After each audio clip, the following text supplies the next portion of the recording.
Now, let's move to tourism, because $9 million has been injected into the tourism industry to boost growth following the harsh impact of COVID-19. Tourism Minister Barbara Otinjesi has indicated the money will be accessed by industry players hardly hit by the pandemic. The facility is being paid by the World Bank under the Ghana Tourism Development Project. She announced this at the COVID-19 presser today. Of December, registered 100% occupancy. Arts and craft dealers at our arts center also reported a doubling of their sales in 2019 compared to the year 2018, as well as our car rental services, which registered increased patronage.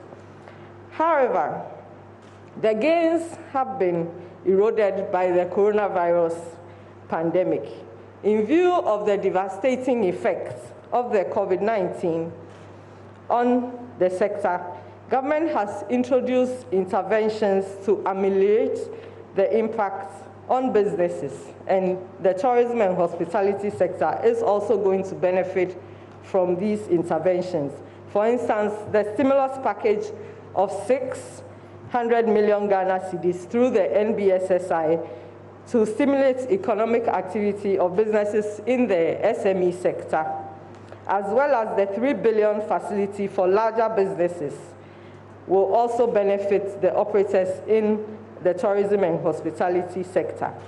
Also, the ministry, under the Ghana Tourism Development Project, which is a World Bank funded project, an amount of $9 million has been earmarked for interventions to boost the tourism industry. And this will be disbursed $4 million to support tourism sites and destinations development, and $5 million for tourism enterprise support for SMEs within the tourism value chain.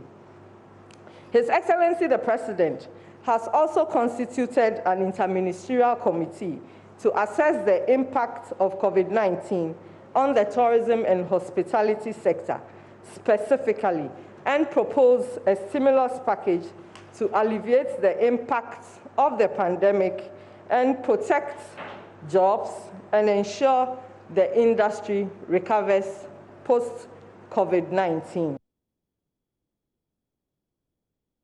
The tourism minister, however, insists drinking bars and nightclubs will remain closed. In order to further support the recovery of the tourism and hospitality sector, the President, in his address the last Sunday, eased certain restrictions on the operations of the sector, and we hereby provide the guidelines in that respect for compliance by all operators. In respect of the food and beverage industry, comprising the restaurants, shop bars, snack bars, highway rest stops, fast food and coffee and tea shops, they may operate with the following guidelines: the display of no mask, no entry signage, and ensure that all patrons are wearing masks on entry, mandatory wearing of masks and protective clothing by kitchen staff, provision of soap and running water and hand sanitizers and disinfectant gels with paper towels at public areas, and the guests should be reminded when entering and leaving to wash their hands as well as use the sanitizers. They are also required to limit the number of guests for dining to 50% of the current carrying capacity of the venue to ensure that adequate spacing for seating and maintaining social distancing of 1 meter can be adhered to. Regular disinfection of surfaces must be done. Where it is inappropriate to use bleach, for instance, for surfaces such as telephones, remote control equipment, door handles, buttons on elevators, etc., alcohol-based sanitizers with 70% and above alcohol must be used. When you have to undertake a buffet-style service, you must ensure to have a staff to have staff at the food station to serve the guests.